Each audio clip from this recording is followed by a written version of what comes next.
Assalamualaikum warahmatullahi wabarakatuh. Salam dan bahagia Bapak Ibu Guru. Perkenalkan, nama saya Andi Muhammad Yusuf, calon guru penggerak Angkatan 9, kelas 09071 dengan fasilitator Bapak Munawar Ahmad. Kami sudah berada pada titik modul 1.4 aksi nyata budaya positif. Budaya positif terdapat dua kata, yaitu budaya dan positif. Budaya bisa dikaitkan dengan nilai-nilai, sedangkan positif bisa dikaitkan dengan hal-hal yang baik. Jadi, dapat disimpulkan bahwasanya budaya positif adalah perwujudan nilai-nilai atau keyakinan universal yang diterapkan di sekolah. Nah, budaya positif sebenarnya sudah diterapkan di lingkungan sekolah, seperti budaya 5S: senyum, sapa, salam, sopan, dan santun. Nah, budaya positif di sekolah juga sudah yang diterapkan adalah memberi salam ketika masuk kelas. Itu merupakan contoh-contoh budaya positif. Nah, adapun tugas kami di modul 1.4 yaitu aksi nyata, melakukan diseminasi penyebaran pemahaman kepada rekan guru, di mana budaya positif memiliki beberapa konsep inti. Yang pertama adalah perubahan paradigma belajar, yang kedua adalah disiplin positif, yang ketiga adalah nilai-nilai kebajikan, yang keempat adalah kebutuhan dasar manusia, yang kelima adalah motivasi perilaku manusia, yang keenam adalah posisi kontrol guru, yang ketujuh adalah keyakinan kelas, yang kedelapan adalah segitiga restitusi. Nah, itulah beberapa konsep inti yang akan saya bagi kepada rekan-rekan. Terima kasih. Assalamualaikum warahmatullahi wabarakatuh.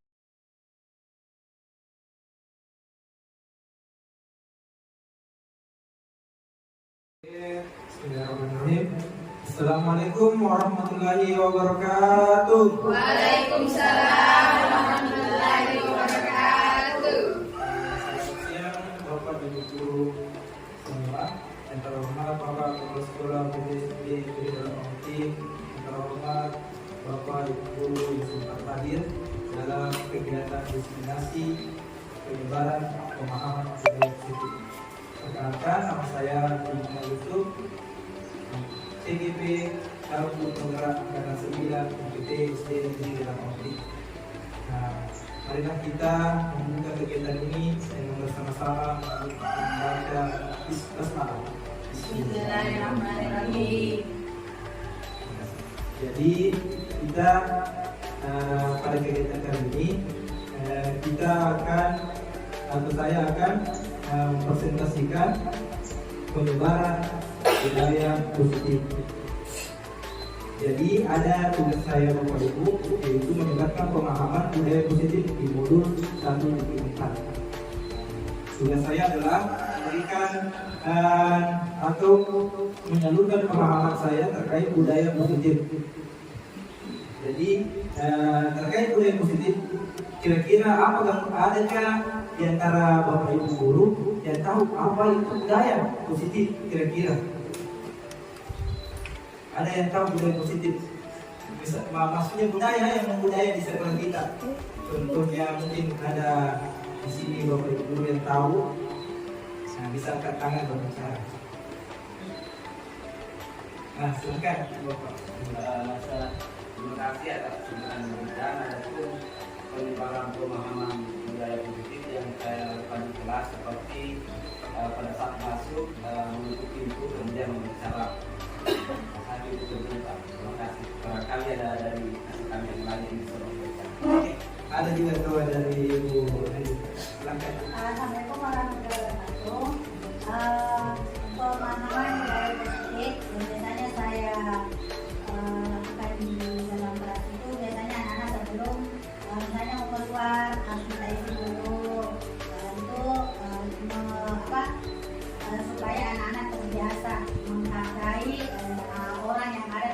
kelas.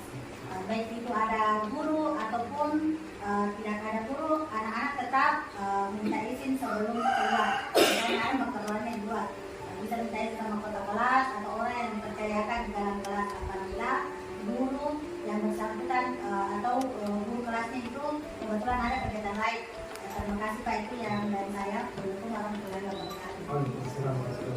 Terima kasih Bapak Ibu Guru yang telah memberikan sedikit pengalaman yang mengenai budaya positif. Terutama tepuk tangan dulu untuk kita semua. Baik, saya sepertinya kurang semangat. Jadi saya ingin memberi sebuah scripting atau pernyataan. Jika saya bilang UPTSD Negeri Dalam Pangting, kita bilang luar biasa. Bisa ya Bu? Bisa. Bapak ya. Kalau saya bilang untuk apa kita di sini, kita bilang bersenang-senang. Bisa? Bisa. UPTSD Negeri Dalam Pangting Luar biasa. untuk apa kita di sini? Bersenang-senang. Wow, bagus sekali. Terima kasih. Baik, kita akan masuk ke pembahasan berikutnya. Yang pertama adalah konsep inti budaya positif. Jadi konsep inti budaya positif ada 8. Yang pertama adalah perubahan paradigma belajar, disiplin positif, nilai-nilai kebajikan, kebutuhan dasar manusia, motivasi perilaku manusia, posisi kontrol guru, keyakinan kelas, dan yang terakhir adalah segitiga restitusi. Nah, untuk mempercepat, saya akan masuk materi pertama. Yang pertama adalah pembelajaran dengan paradigma baru. Pembelajaran dengan paradigma baru dirancang berdasarkan prinsip pembelajaran berdiferensiasi, sehingga para peserta didik belajar sesuai kebutuhannya berdasarkan tahap perkembangan sesuai teori psikologi modern untuk mewujudkan profil pelajar Pancasila. Jadi pembelajaran yang paradigma baru itu kita dituntut untuk menghasilkan pembelajaran yang berdiferensiasi sesuai dengan karakter profil pelajar peserta didik. Nah, di sini ada gambaran Bapak Ibu Guru bahwasanya ada paradigma lama, yaitu dan ada paradigma baru. Coba saya ingin bertanya, yang berpusat pada guru itu dan ada juga paradigma berpusat pada siswa. Nah, coba siapa yang bisa beri contoh yang berpusat pada guru? Oke, silakan Bu Andi lagi. Hanya menggunakan metode ceramah. Oh, hanya menggunakan metode ceramah. Ada lagi yang berpusat pada guru? Ya, hanya menggunakan metode ceramah. Baik, yang berpusat pada siswa. Kerja kelompok. Betul, kerja kelompok. Ya. Banyak yang berpusat pada siswa. Jadi kita dirancang pada kurikulum Merdeka, kita diharuskan untuk mengimplementasikan pembelajaran yang berpusat pada siswa. Yaitu misalnya kita sebagai guru cuma jadi fasilitator, kita memberikan pembelajaran, misalnya apa ya? Pembelajaran mengenal zat padat, zat cair, dan gas. Jadi kita sebagai guru tidak boleh monoton ceramah tadi. Itu kita berusahakan memberikan sebuah video pembelajaran mengenai zat padat, zat cair, dan gas. Nah, jadi di sana peserta didik sambil melihat video ada tugasnya. Misalnya, silakan nanti ada video di sini, kalian kelompokkan yang mana zat padat, zat cair, dan zat gas. Setelah itu guru jadi fasilitator lagi. Guru menyiapkan sebuah tugas LKPD yang bisa mereka kerjakan bersama-sama dengan kelompoknya. Kemudian dari hasil diskusi nanti ada presentasi. Jadi memang tugasnya guru cuma melihat, memfasilitasi, dan menilai bagaimana kekurangan peserta didiknya. Nah, itulah pembelajaran kita berdiferensiasi. Kita harus tahu bagaimana karakter peserta didik kita. Nah, adapun pelajar Pancasila, di sini profil pelajar Pancasila dari kurikulum Merdeka ada 6. Yang pertama adalah beriman dan bertakwa kepada Tuhan Yang Maha Esa dan berakhlak mulia. Di mana kita dituntut untuk menghasilkan peserta didik yang beriman, kemudian dia bertakwa, artinya dia kenal Tuhannya dan dia lagi ibadah, kemudian dia berakhlak mulia, akhlak-akhlak yang baik. Kemudian yang kedua adalah berkebinekaan global, artinya adalah peserta didik kita tidak hanya tahu kampungnya saja, tapi mereka tahu lingkup yang lebih luas. Karena sekarang sudah ranah abad 21, kita harus tahu dengan teknologi. Yang ketiga adalah bergotong royong. Nah, bergotong royong di sini adalah bagaimana kita bekerja sama, baik dalam lingkup masyarakat, lingkup sekolah, dan lingkup keluarga. Jadi gotong royong di sini juga diartikan dengan berkolaborasi. Bagaimana kita berkolaborasi di lingkungan kita. Kemudian yang keempat adalah kreatif. Kreatif, bagaimana kita menghasilkan peserta didik yang kreatif, bukan cuma tahu saja disuruh begini, tapi dia bisa mengembangkan apa yang diberikan atau apa yang digunakan oleh guru. Jadi biasanya kalau peserta didik cuma disuruh menggambar hewan, nah dia bisa mewarnai gambar tersebut, kemudian menggambar lebih misalnya gambar ini gambar hewan yang ada di air, hewan yang ada di darat. Oke, kemudian yang terakhir adalah berkala kritis, di mana kita ingin peserta didik kita selalu berpikir kritis. Jadi setiap ada hal-hal yang ingin dilakukan, dia berpikir dulu sehingga dia tidak langsung membuat kesalahan. Nah, lanjut Bapak Ibu guru. Nah, di sini perubahan paradigma. Kegiatannya ada kegiatan Bapak Ibu guru. Silahkan Bapak Ibu guru menulis di sebuah kertas. Ya, tidak usah ditulis, tapi silahkan Bapak Ibu guru menggenggam tangannya. Nah, tangannya digenggam. Di sini ada hal yang sangat berharga yang Bapak Ibu guru tadi tulis. Kemudian saya, seorang di sini ingin mengambil kertas tersebut dengan cara membelinya. Ini adalah hal yang sangat berharga dalam di guru. Misalnya saya ingin membeli di Ibu Andi, isi dari tangannya 1 juta. Ibu Andi bersedia? Tidak. Oh, tidak. Berharga. Ibu Suci? Tidak. Oke. Pak Pur? Masa depan. Ibu Astuti? No. Ya, kenapa tidak? Apa ada yang bisa menjelaskan kenapa tidak mungkin memberikannya? Tidak semudah itu mendapatkan hal yang berharga begitu. Sekali kita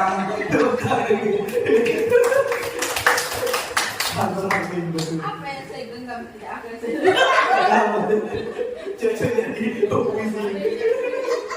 Oke, betul sekali ya Bapak Ibu. Ini hal yang berharga di sini adalah harga diri kita. Ketika kita memberikan kepada orang lain, tentunya harga diri kita akan berkurang.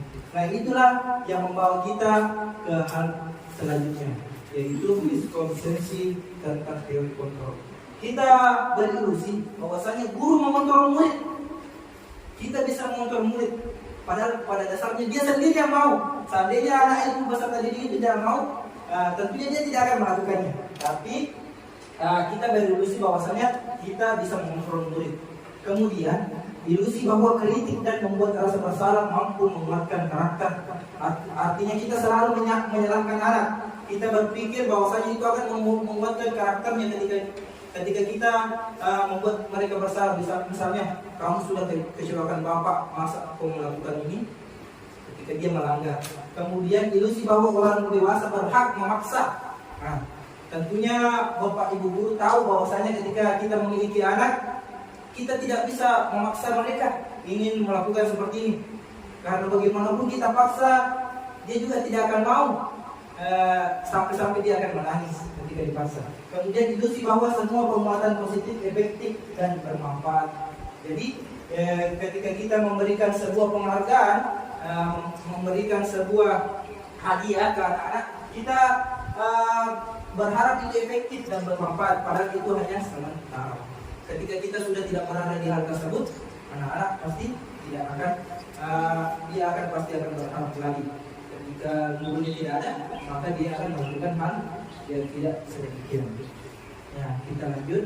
Nah, di sini ada perubahan kita dari paradigma stimulus tadi, respon kemudian teori kontrol. Jadi stimulus, siapa sesungguhnya yang memiliki kontrol? Itu mungkin yang akan kita tanyakan pada diri kita. Stimulus responnya adalah kita mencoba mengubah orang agar kita berpandangan sama dengan kita. Padahal seharusnya adalah kita berusaha memahami pandangan orang lain tentang dunia. Jadi masing-masing kita memiliki sudut pandang. Nah, terkadang disitulah kita memiliki persepsi yang berbeda sehingga terjadilah salah paham. Padahal cuma persepsinya yang berbeda yang belum disatukan. Kemudian ada perilaku buruk dilihat sebagai suatu kesalahan, padahal seharusnya semua perilaku memiliki tujuan.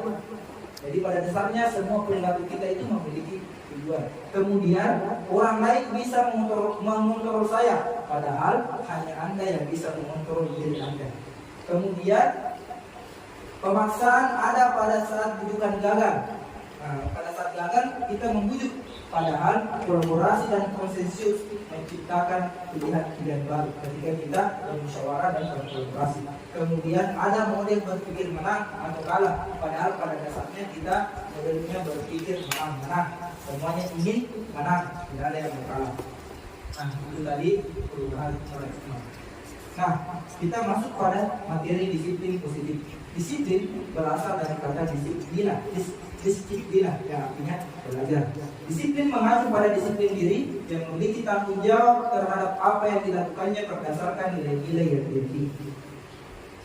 Jadi semua disiplin positif itu kita biasanya erat kaitannya dengan aturan yang ada di sekolah. Nah, ketika berbicara masalah disiplin, semua peraturan-peraturan yang ada di sekolah itu harus diterapkan kepada peserta didik. Disitulah kita biasanya mengatakan anak ini disiplin karena dia rajin, karena dia selalu mengumpulkan tugasnya. Kemudian itu tadi disiplin. Kemudian apa itu disiplin positif? Disiplin positif merupakan salah satu cara penerapan disiplin yang bertujuan untuk menumbuhkan kesadaran serta memberdayakan peserta didik tanpa imbalan penghargaan atau reward, ancaman atau hukuman. Jadi disiplin positif itu muncul dalam diri anak sendiri ketika dia memiliki tujuan. Jadi pada dasarnya kita sebenarnya di sekolah kita memang sebagai guru, seandainya kita dicintai oleh guru pasti oleh siswa kita, pasti siswa kita akan melakukan apa-apa saja yang kita suruh. Karena memang cintanya mereka kepada gurunya, maka mereka akan melakukan apa yang disuruhkan. Nah, tapi di sini juga biasanya ada yang dari motivasi dirinya sendiri atau ekstrinsipnya adalah bahwasanya dari penghargaan, ada nanti dikasih ibu guruku makanya saya lakukan, atau ada ancaman ketika dia tidak lakukan maka akan ada konsekuensinya. Kemudian ada hukuman, dia takut ketika dihukum jadi dia melakukannya. Tapi yang perlu kita lakukan adalah bagaimana memunculkan dalam dirinya sendiri bahwasanya ketika anak itu ingin menjadi juara, maka dia harus belajar. Nah, jadi harus muncul dalam dirinya. Jadi kita sebagai pendidik, tujuan kita adalah menciptakan peserta didik yang memiliki disiplin diri sehingga mereka berperilaku mengacu kepada nilai-nilai kebajikan universal dan memiliki motivasi intrinsik dalam perbuatan perilaku ke arah yang lebih baik. Jadi motivasi intrinsiknya adalah dari dalam diri peserta didik itu. Nah, tadi ada disebut nilai-nilai kebajikan. Nah, di sini kita masuk materi nilai-nilai kebajikan. Jadi sudah ada 3 materi Bapak Ibu sekalian. Jadi kita masuk nilai-nilai kebajikan adalah nilai yang disepakati bersama lepas dari suku bangsa, agama, bahasa maupun latar belakangnya. Jadi nilai-nilai kebajikan itu setara, tidak boleh ada yang dimenangkan sendiri, ada yang direndahkan. Jadi harus setara. Contoh nilai kebajikan institusi atau organisasi ada 3 di sini, yaitu profil pelajar Pancasila, di mana itu terdapat dalam lingkup sekolah. Di sini ada 6 profil pelajar Pancasila yang sudah tadi dijelaskan. Kemudian ada PYP. Di sini mereka juga ini perusahaan. Di sini mereka juga memiliki nilai-nilai kebajikan. Yang sama dalam toleransi, rasa hormat, dan seterusnya. Kemudian ada keterampilan hidup atau life skill. Di sini juga mempunyai nilai-nilai kebajikan, yaitu dapat dipercaya, lurus hati, pendengar yang aktif, tidak merendahkan orang lain, dan memberikan yang terbaik dari diri. Jadi muncul dari dalam dirinya sendiri, life skillnya, kehidupannya sendiri. Ya. Lanjut, kebutuhan dasar manusia. Di sini kebutuhan dasar manusia adalah segala sesuatu yang kita lakukan untuk mendapatkan apa yang kita inginkan. Jadi kebutuhan dasar manusia itu adalah segala sesuatu yang kita lakukan untuk mendapatkan apa yang kita inginkan. Seluruh tindakan yang kita lakukan memiliki tujuan tertentu, dan semua usaha terbaik yang kita lakukan adalah dalam rangka agar kebutuhan dasar kita terpenuhi dengan baik. Nah, jadi bagaimana kita melakukannya tindakan itu sehingga apa yang kita inginkan terjadi. Jadi ada beberapa motivasi perilaku manusia. Di sini tadi saya sudah jelaskan bahwasanya ada yang dari luar, motivasinya dari luar, kemudian ada motivasi dari dalam. Nah, motivasi dari luar itu disebut dengan motivasi ekstrinsik, yaitu ketika dia ingin mendapat imbalan atau penghargaan dari orang lain, atau ketika dia ingin menghindari ketidaknyamanan atau hukuman. Jadi yang kita target di sini adalah motivasi intrinsik dari dalam beserta diri, yaitu untuk mendapat imbalan atau penghargaan dari orang lain. Nah, lanjut Bapak Ibu. Di sini ada 3 motivasi bagaimana penerapannya untuk perilaku hidup kita. Yang pertama adalah hukuman, kemudian ada konsekuensi, kemudian ada restitusi. Nah, hukuman mungkin Bapak Ibu guru sudah tahu bahwasanya hukuman konsekuensi itu. Tapi di sini ada yang baru, yaitu restitusi. Bagaimana kita berkolaborasi atau bekerja sama dengan peserta didik menyelesaikan sebuah masalah. Jadi hukuman itu ciri-cirinya tidak terencana atau tiba-tiba. Kemudian murid tidak tahu apa yang akan terjadi atau tidak dilibatkan. Kemudian bersifat satu arah. Kemudian berupa hukuman fisik atau psikis. Kemudian ada konsekuensi. Di sini konsekuensinya adalah terencana atau disepakati, jadi sudah dijelaskan kepada anak-anak dan disepakati. Kemudian murid tetap dibuat tidak nyaman. Ketika dia melanggar nantinya pasti peserta didik akan ada konsekuensinya. Kemudian yang ketiga adalah sikap guru selalu memonitor murid. Nah, yang terakhir adalah restitusi. Di sini proses menciptakan kondisi bagi murid untuk memperbaiki kesalahan. Di sini proses kolaboratif yang mengajarkan murid untuk mencari solusi sendiri sehingga menciptakan peserta didik yang mandiri nantinya. Itulah tujuan kita, tujuan restitusi sebenarnya. Bagaimana peserta didik dapat bertanggung jawab dan mandiri. Dia dapat mempertanggungjawabkan kesalahannya, kemudian dia mandiri bisa menyelesaikan masalahnya sendiri. Nah, ini Bapak Ibu guru, ada 5 posisi kontrol guru. Yang pertama adalah penghukum, yang kedua adalah pembuat merasa bersalah, yang ketiga adalah teman, yang keempat adalah pemantau, yang kelima adalah manajer. Jadi yang pertama adalah contoh penerapan 5 posisi kontrol guru. Kasusnya sama, nanti akan diselesaikan. Jadi ada posisi tadi, ada 5 tadi posisi. Yang pertama adalah penghukum, pembuat merasa bersalah, teman, pemantau, dan manajer. Nah, tadi mungkin Bapak Guru sudah tahu apa itu 5 posisi kontrol guru ya. Yang pertama penghukum. Jadi ketika ada masalah kita hukum dia dengan cara memarahinya kah atau memukulnya. Nah, tapi sekarang sudah ada undang-undangnya. Kemudian ada pembuat merasa bersalah. Contohnya, kamu itu sudah terlambat, tidak pakai sepatu lagi. Nah, jadi dia dihukum, dibuat merasa bersalah peserta didiknya. Kemudian ada teman, Ismail terlambat lagi. Yang begitu lagi anak itu contohnya sebagai seorang teman.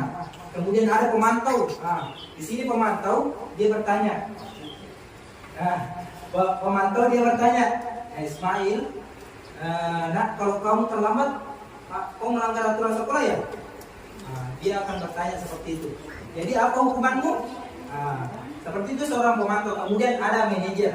Di sini manajer dia akan memanggil anaknya. Nah, Ismail di sini nak, kenapa terlambat? Ditanya, ya bagaimana kamu akan mempertanggungjawabkan masalah ini? Jadi kita berdiskusi dengan peserta didik, kemudian peserta didik sendiri yang menemukan jawabannya. Nah, ini adalah contoh Bapak Ibu. Nanti ada pertanyaan dari saya, ada contoh-contoh, kemudian Bapak Ibu guru jawab. Nah, ini contoh kasus. Siswa tidak memakai atribut lengkap saat upacara bendera. Nah, hormat pada bendera selama 1 jam. Ini contoh adalah guru sebagai pengguru. Oke. Yang kedua, berapa kali ibu harus memberitahu kamu? Kamu selalu saja mengecewakan ibu bapak. Ini adalah pembuat merasa bersalah. Guru sebagai pembuat merasa bersalah. Nah, lanjut. Di sini ada kata-kata lagi. Kasusnya sama. Siswa tidak memakai atribut lengkap saat upacara bendera. Ayo dong, ikuti aturan sekolah. Tolong bantu ibu ya, ibu bapak sekali ya. Ini ya, sudah tidak apa-apa. Lain kali jangan berbuat seperti ini lagi ya. Nah, ini guru sebagai teman. Oke. Yang selanjutnya adalah kamu sudah melanggar peraturan sekolah. Kamu tahu konsekuensinya? Setelah upacara kamu beli atributnya ke koperasi dan jangan diulangi lagi. Ini sebagai seorang pemantau. Nah, ini yang membedakan. Dan terakhir adalah kasusnya sama, siswa tidak memakai atribut lengkap saat upacara bendera. Jadi bagaimana seorang manajernya adalah bertanya, apa kamu tahu kesalahanmu? Kira-kira bagaimana kamu memperbaiki kesalahanmu? Jadi ini adalah posisi kontrol yang terbaik bagi seorang guru. Jadi mengembalikannya ke anak-anak, kemudian peserta didik sendiri yang menentukan jawabannya. Tapi sudah ada aturan memang di sekolah. Kemudian mereka langgar, kemudian kita pertanyakan kesalahannya dan bagaimana cara memperbaikinya.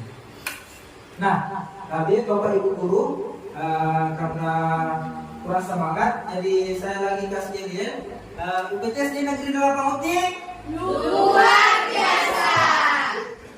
Untuk apa kita di sini? Bersenang-senang. Oke, ini ada soal Bapak Ibu guru.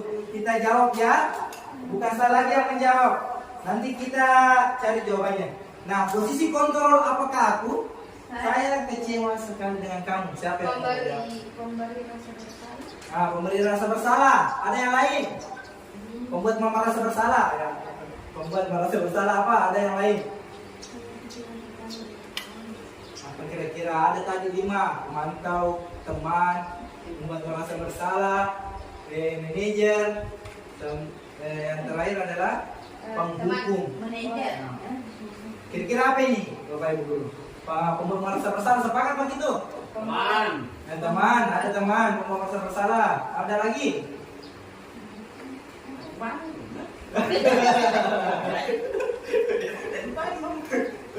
Coba kita cek jawabannya. Membuat merasa bersalah. Tadi malah masih ada. Posisi kontrol apakah aku? Kamu tidak pernah benar-benar melakukannya. Kamu tidak perlu.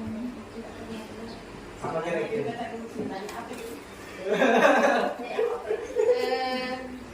Apa? Teman, apa lagi? Manajer. Teman. Teman ya, teman. Oke, kita kunci jawabannya. Ya. Oke, silahkan kita hukum. Oke, lanjut. Apa rencanamu untuk menyelesaikan? Betul sekali, Bapak Ibu guru. Ya, benar-benar. Kemudian, posisi kontrol apakah? Ya. Teman. Oke. Alhamdulillah, aku sudah tahu. Walaupun cuma sebentar penjelasannya tadi. Nah, yang terakhir. Kamu tidak pernah mendapat nilai jika tidak mengerjakan tugas. Masih ada lagi Penghukum. Pembuat merasa bersalah. Teman. Apa yang bisa ya, teman manajer. Baru manajer. Apa lagi bisa yang begini. Oh, pengawas. Intip. Bukan.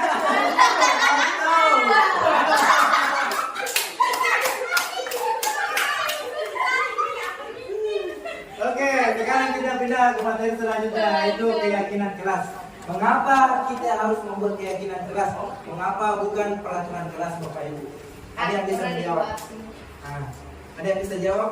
Mengapa keyakinan kelas? Mengapa bukan peraturan kelas? Apa sih perbedaannya keyakinan kelas dengan peraturan kelas? Nah, bisa? Oke. Nah, peraturan kelas itu biasanya hanya bagi bagi siswa. Nah, tapi kalau keyakinan kelas kita lakukan baik gurunya maupun siswanya. Jadi itu salah satu perbedaannya. Keyakinan kelas misalnya kejujuran. Jadi guru juga tidak boleh berbohong kepada anaknya. Misalnya kalau nanti kamu selesai nak, kamu boleh istirahat cepat, kamu boleh pulang cepat. Jadi harus dilaksanakan atau ditepati. Nah, begitu pula dengan siswa. Ketika keyakinan kelasnya adalah jujur, berarti dia tidak boleh berbohong, tidak boleh menyontek. Itu semua tidak jujur artinya. Nah, jadi keyakinan kelas itu ciri-cirinya adalah bersifat abstrak atau singkat, kemudian berupa pernyataan universal. Contohnya tadi kejujuran. Jadi yang tidak tampak itu tidak menyontek, tidak berbohong, tidak tampaknya, yang tampak adalah jujur. Jadi satu saja kata-katanya, tidak ada kata-kata tidak lagi, tidak ada kata-kata negatif. Pernah saya ditanya sama bapak kepala sekolah bahwasanya kelas 1 itu seharusnya tidak diberikan kata-kata negatif seperti kata-kata negatif, goblok, tidak usah begitu, bodoh. Jangan ada contoh begitu karena mereka tahap meniru. Ketika kita berbicara seperti hal-hal yang buruk, maka dia juga akan melakukan hal semacam itu. Nah, kemudian yang ketiga adalah dibuat dalam pernyataan positif tadi. Contohnya tadi kejujuran, hadir tepat waktu. Jadi dalam yang tidak tampak itu bahwasanya tidak terlambat. Jadi hadir tepat waktu, tidak tidak terlambat mandi. Jadi dia konsekuensinya adalah kalimat pernyataan positif. Kemudian sedikit saja dan mudah diingat. Jadi kata-kata yang disiplin, jujur, hadir tepat waktu, yang gampang-gampang supaya peserta didik juga gampang menghafalnya. Nah, kemudian yang keempat adalah sesuai dengan kondisi kelas dan sekolah sehingga mudah diterapkan. Jadi disesuaikan dengan kondisi sekolah kita. Kemudian semua warga sekolah atau warga kelas dilibatkan saat membuat keyakinan kelas. Jadi kita dengan peserta didik bekerja sama untuk apa kita ingin membangun kelas kita, bagaimana gambaran kalian mengenai kelas kita, bagaimana kalian ingin mencapai kelas kita nantinya. Jadi kesepakatannya ada antara guru dengan peserta didik. Kita bersama-sama mengerjakannya. Ini adalah contoh keyakinan kelas 1. Ada hadir tepat waktu, berpakaian rapi dan sesuai setiap hari, kemudian berdoa sebelum dan sesudah belajar, kemudian belajar dengan bersungguh-sungguh, kemudian mengikuti dan mengerjakan tugas tepat waktu, kemudian menjaga kebersihan kelas dan sekolah. Itu contoh keyakinan kelas. Tidak ada kata-kata tidaknya di depannya. Jadi tidak ada kalimat-kalimat negatif, semuanya kalimat positif. Lanjut, materi terakhir yaitu segitiga restitusi. Nah, segitiga restitusi adalah suatu proses dialog yang dijalankan oleh guru agar dapat menghasilkan murid yang mandiri dan bertanggung jawab. Jadi seperti tadi ada pertanyaan-pertanyaan dari manajer, bagaimana hasilnya adalah menghasilkan peserta didik yang mandiri dan dapat mempertanggungjawabkan kesalahannya sendiri. Nah, ada 3 tahap, namanya juga segitiga. Jadi ada 3 tahap segitiga restitusi. Yang pertama adalah menstabilkan identitas, kemudian validasi tindakan yang salah, kemudian menanyakan keyakinan. Nah, yang pertama adalah menstabilkan identitas. Berdasarkan prinsip membuat kesalahan adalah bagian dari proses pembelajaran. Nah, ini contohnya, pernyataannya Ibu, berbuat salah itu wajar. Nah, ketika kita ingin berbicara dengan peserta didik yang melanggar, ulangi dulu, sini nak, berbuat salah itu wajar. Ketika dia terlambat, alasan ditanyakan alasannya kenapa terlambat nak? Saya terlambat, saya lupa mati alarm saya Pak. Nah, kita jawab berbuat salah itu wajar nak. Tidak ada manusia yang sempurna. Ibu atau bapak guru juga sudah pernah melakukan itu. Bapak tidak mau mencari siapa yang salah, tapi ibu bapak ingin mencari solusi permasalahan ini. Kemudian yang terakhir, kamu berhak merasa begitu. Nah, jadi distabilkan identitasnya peserta didik dulu, bahwasanya itu hal manusiawi nak. Semua orang pernah berbuat salah. Di situ intinya. Kemudian yang kedua adalah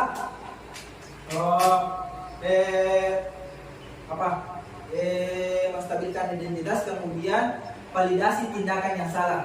Nah, di sini adalah berdasarkan prinsip setiap perilaku berupaya memenuhi suatu kebutuhan tertentu. Contoh perkataannya adalah kamu tadi lupa terlambat ke sekolah. Karena apa tadi? Karena terlambat menyetel alarm. Nah, kira-kira apa solusi yang kita tanya validasi tindakannya tadi? Menyetel alarm terlambat ke sekolah itu salah atau tidak? Salah, betul sekali. Jadi bagaimana caranya supaya kita tidak terlambat lagi nak? Setel alarm. Kita tambahkan sebagai guru, tidak boleh jawabannya seperti itu saja. Kita tambahkan karena pasti terjadi lagi. Nanti kalau terjadi lagi kita cari cara cadangan. Apa kira-kira pertanyaannya? Apa? Tidur lebih awal. Tidur lebih awal. Ada lagi? Siram. Ya boleh disiram sama orang tua kalau misalnya terlambat. Supaya disiplin. Nah, tapi pernyataan yang paling bagus dijawab oleh gurunya adalah, nah di rumah ada siapa? Ibu, ada orang tua. Ada siapa lagi? Ada kakak. Oke, baik. Jadi di rumah nanti kalau sudah setel alarm, tanya juga ibu sama kakaknya supaya dibangunkan supaya bisa tepat waktu ke sekolah. Ya. Tidak mempan Pak. Kalau tidak mempan, tambah lagi. Misalnya nanti bapak guru yang ke sana bangunkan pos sekolah. Ke sekolah. Jadi ada solusi. Semua kita cari bersama solusinya. Yang terakhir adalah menanyakan keyakinan. Nah, di sini berdasarkan prinsip teori kontrol bahwa pada dasarnya kita termotivasi secara intrinsik. Jadi yang pertama kita tanyakan, tadi sudah selesai validasi tindakan salahnya, kita tanyakan apa keyakinan kelas kita. Disiplin, jadi jujur. Jadi tadi kita terlambat ke sekolah itu apa yang kita langgar nak di keyakinan kelas kita? Disiplin. Disiplin. Jadi kita melanggar keyakinan kelas kita. Jadi kita tanya tadi solusinya. Jadi tadi ada solusinya. Itulah bagaimana penerapan segitiga institusi. Bagaimana kita membuat peserta didik kita mandiri, kemudian dia bisa bertanggung jawab dan mencari solusinya secara bersama. Nah, ini contoh kemarin saya penerapan segitiga institusi dengan Nak Salma. Oke.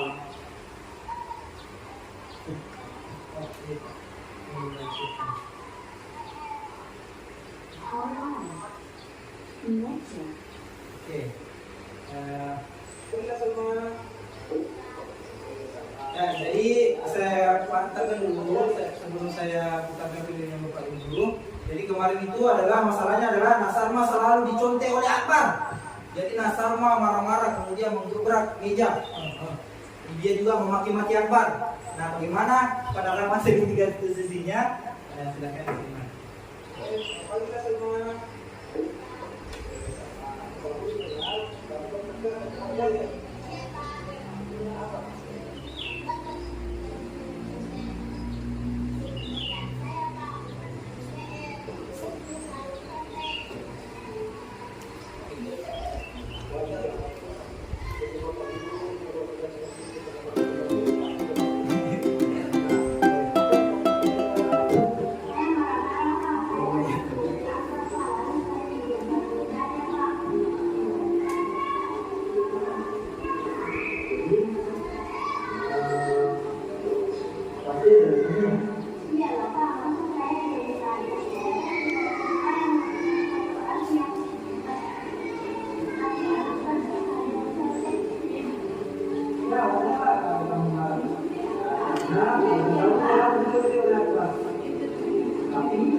pertanyaannya adalah, apakah kamu bekerja melakukan hal ini sesuai dengan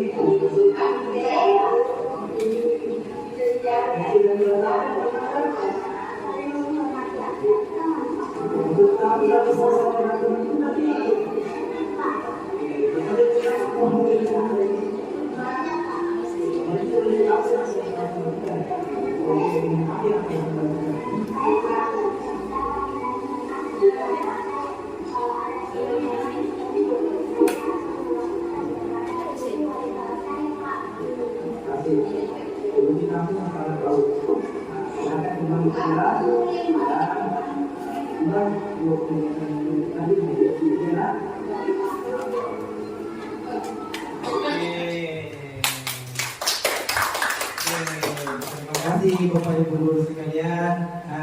Itulah tadi pemaparan materi saya mengenai budaya positif. Jadi sebelum saya akhiri, saya dulu pembangkit suasana, yaitu pekerjaan dari negara penting. Luar biasa.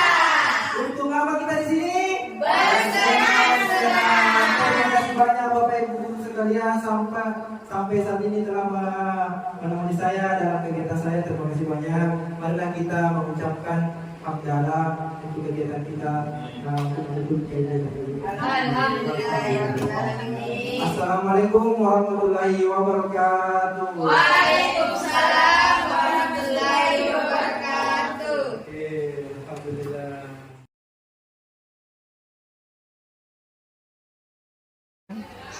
Oke, bismillahirrahmanirrahim. Assalamualaikum warahmatullahi wabarakatuh. Waalaikumsalam warahmatullahi wabarakatuh. Oke, bagaimana kabarnya hari ini anak-anakku? Baik. Oke. Tepu konsentrasi. Melihat. Mendengar. Fokus. Oke, bisa? Nanti dirubah tepunya. Oke, Bapak Guru lagi. Tepu konsentrasi. Melihat. Mendengar. Fokus. Oke, bagus. Kalian fokus mengajar Bapak. Hari ini kita akan membuat keyakinan kelas. Ada yang tahu keyakinan kelas? Tidak. Baru ini tahu, baru didengar. Wow. Oke. Kalau peraturan kelas? Pernah. Pernah, karena semua ada tata tertibnya di sekolah. Oke. Keyakinan kelas kurang lebih sama dengan peraturan kelas. Cuma keyakinan kelas itu harus dilakukan baik bagi guru maupun kalian siswa. Betul. Nah, keyakinan kelas harus dari dalam diri kita. Kalau kita memiliki keyakinan, apa itu keyakinan? Kalau kita yakin bahwasanya kita punya Tuhan, berarti kita yakin bahwa Allah itu ada. Kalau kita yakin mau pintar, maka kita akan Pintar. apa? Belajar. Kalau kita mau hadir terus di sekolah, berarti kita harus rajin. Oke, itu adalah contoh keyakinan kelas. Nah, kalau Bapak bilang, coba Bapak kasih contoh keyakinan kelas. Dilarang menyontek. Apakah itu keyakinan kelas? Ya. Boleh ya, ada tidak. Kenapa bisa bilang ya, kenapa bisa bilang tidak? Jawabannya, keyakinan kelas itu tidak boleh menggunakan kata-kata tidak atau dilarang. Jangan kita menggunakan kalimat, apa artinya kalimat? Tidak. Ya, atau kalimat negatif. Dilarang, tidak, jangan, itu kalimat-kalimat Negatif. kita sekali. Nah, coba Bapak Guru lagi kasih contoh. Dilarang keluar tanpa izin. Kalau kalimat positifnya apa kira-kira? Ya. Apa kalimat positifnya kira-kira kalau kata dilarang keluar tanpa minta izin? Ada yang tahu? Dilarang keluar tanpa izin berarti minta izin sebelum Keluar.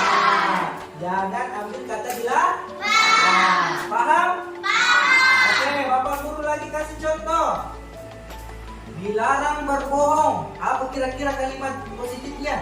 Jujur. Pintar sekali. Ada Ismail. Jujur.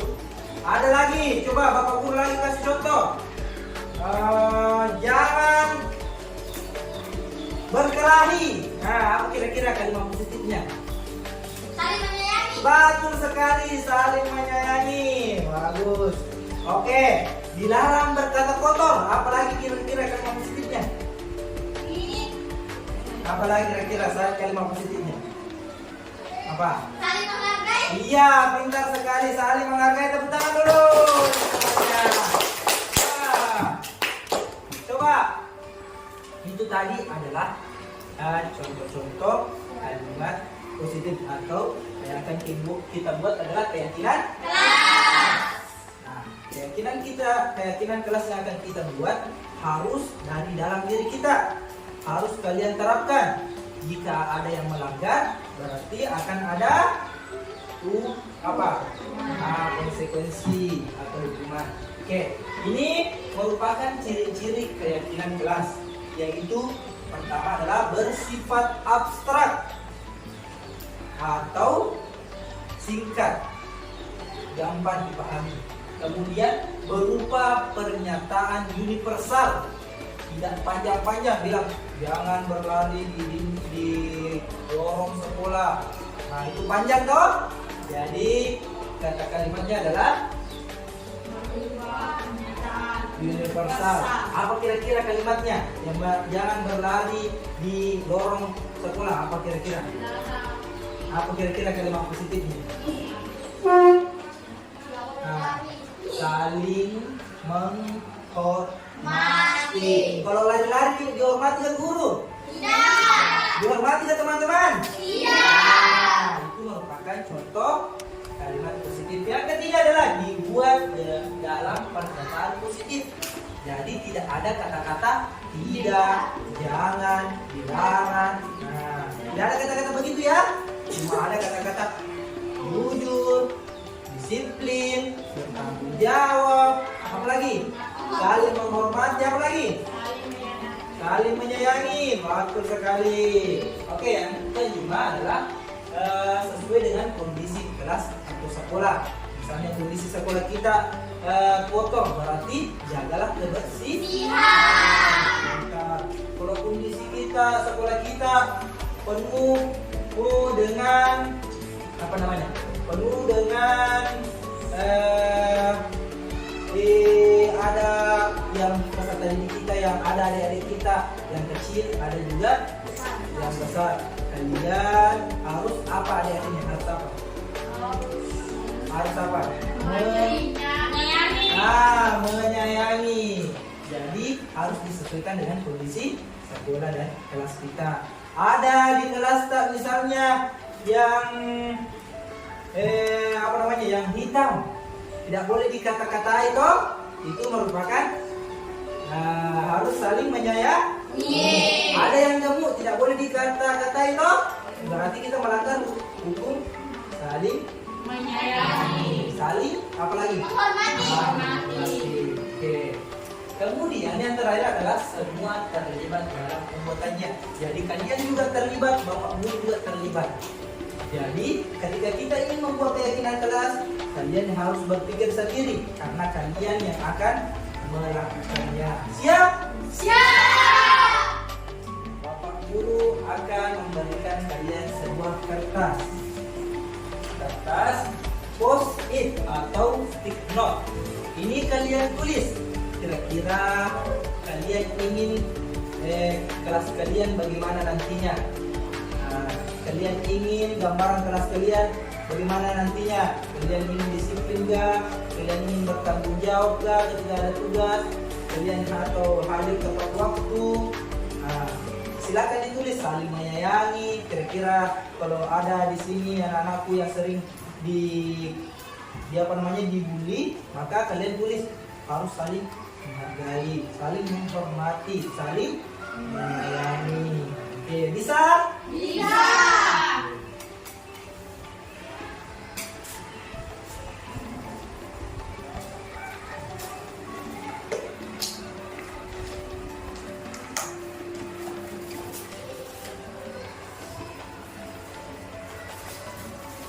Oke, Bapak Guru bagi anak. Siapkan pulpennya, kemudian menulis. Sudah siap pulpennya semua? Sudah. Oke, anaknya.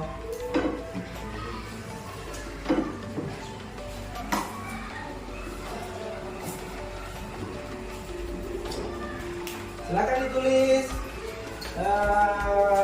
apa kalimat pulpen.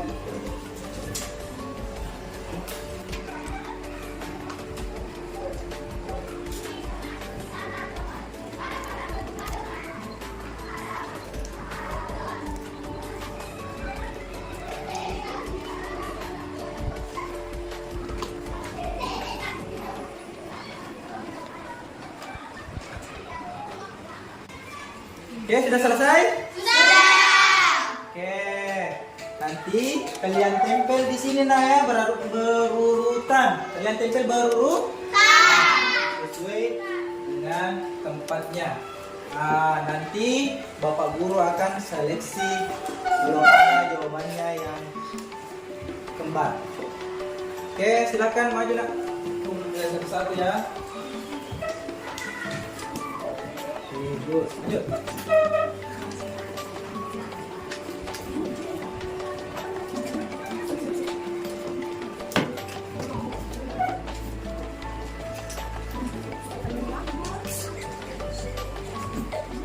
Tidak apa-apa, sama jawabannya, tidak apa-apa.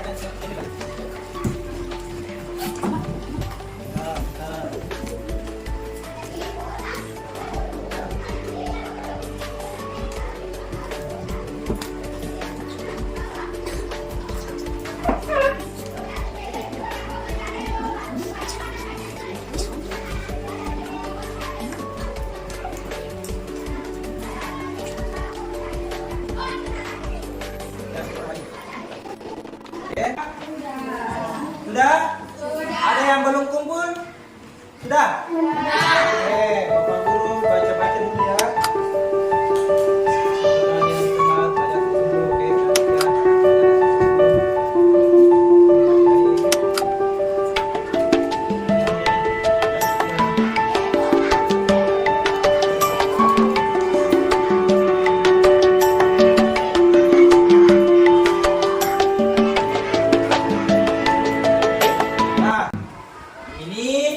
Merupakan keyakinan kelas kita, yaitu kelas 6. Oke, jadi ada beberapa keyakinan kelas 1, 2, 3, 4, 5, 6, 7, 8, 9, 10. Jadi ada 10 keyakinan kelas yang kita akan sepakati. Yang pertama adalah jujur dan mandiri. Jadi tidak boleh berbohong.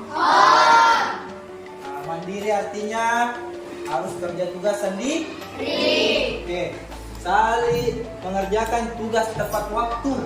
Jadi tidak boleh terlambat. Oke. Yang ketiga adalah belajar dengan sungguh-sungguh. Artinya tidak boleh bermain-main pada saat yang keempat adalah saling menyayangi. Semangat, ada tulisannya semangat. Saling menyayangi, semangat. Artinya tidak boleh apa? Tidak boleh berkelahi atau bertengkar tingkat sekali. Oke. Yang selanjutnya adalah bertanggung jawab. Artinya ketika ada tugas harus dikerjakan dan diselesaikan. Kemudian saling menghormati. Tidak boleh apa? Tidak boleh membuli. Tidak boleh bertengkar. Pintar sekali. Kemudian yang terakhir adalah menjaga kebersihan. Jadi kelas tidak boleh kotor. Bisa sepakat? Bisa. Oke, mudah-mudahan kelas kita menjadi contoh lewat dari kelas lain. Jadi kalau kalian terapkan ini, kalian harus lakukan dari dalam diri kalian sendiri ya. Bisa nak? Iya. Baik, sekarang selanjutnya kalian harus menandatangani. Artinya kalian sepakat dengan keyakinan kelas. Kalian tulis namanya, kemudian tanda tangan di sebelahnya. Bisa? Bisa. Silakan anak maju satu-satu nanti.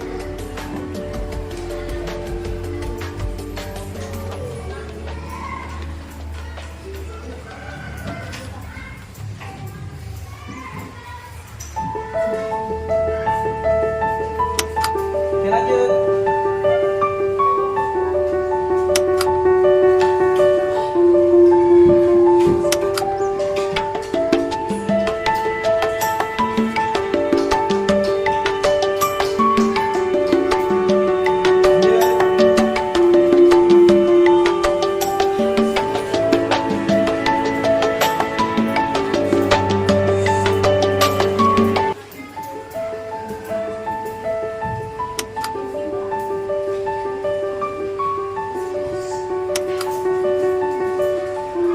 Oke, lanjut. Nomor 4.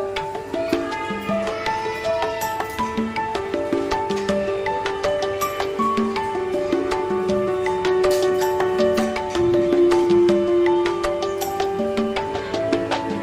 lanjut. Nomor 5.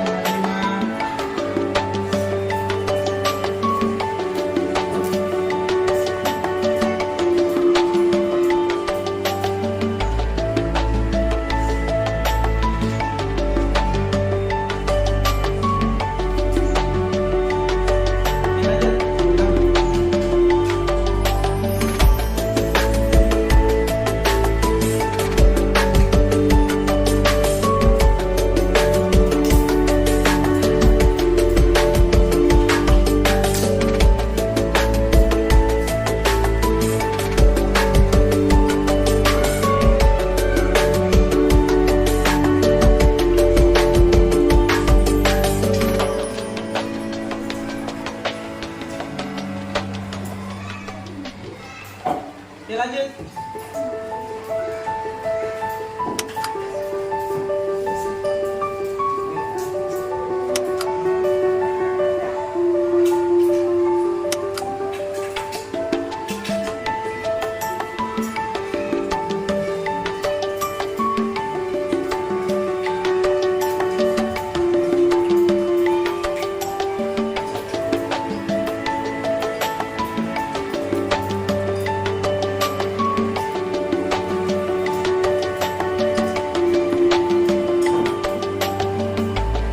Siap, siapa lagi?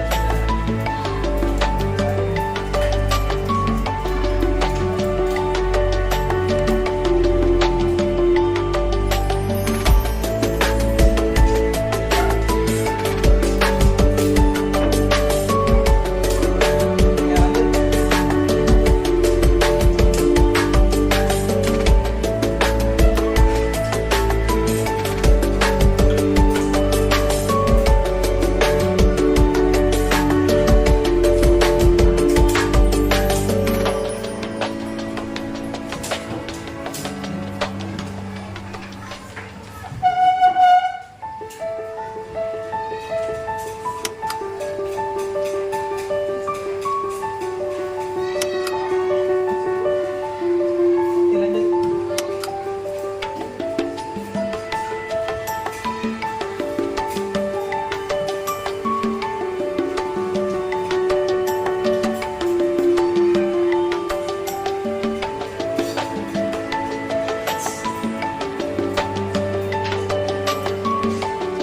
Ya, siap-siap. Amin.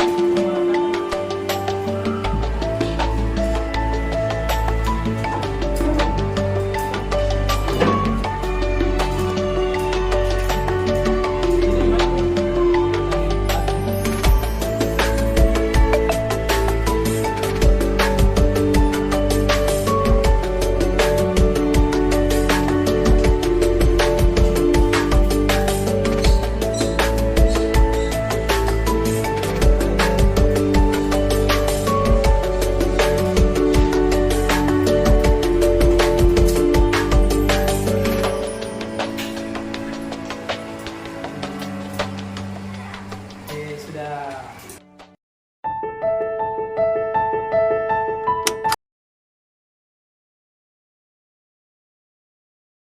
Assalamualaikum warahmatullahi wabarakatuh. Perkenalkan Perkenalkan, nama saya Muhammad Dinal dari kelas 6. Perkenalkan, nama saya Febriani dari kelas 6. Perkenalkan, nama saya Ismail dari kelas 6. Perkenalkan, nama saya Salsabila dari kelas 6. Sangat senang. Luar biasa. Semangat. Gembira.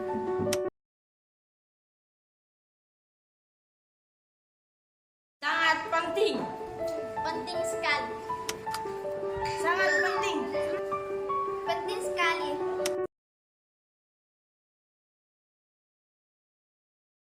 Agar membuat kita bertanggung jawab. Agar membuat kita lebih disiplin. Agar membuat kita lebih baik. Agar kita bisa menghargai orang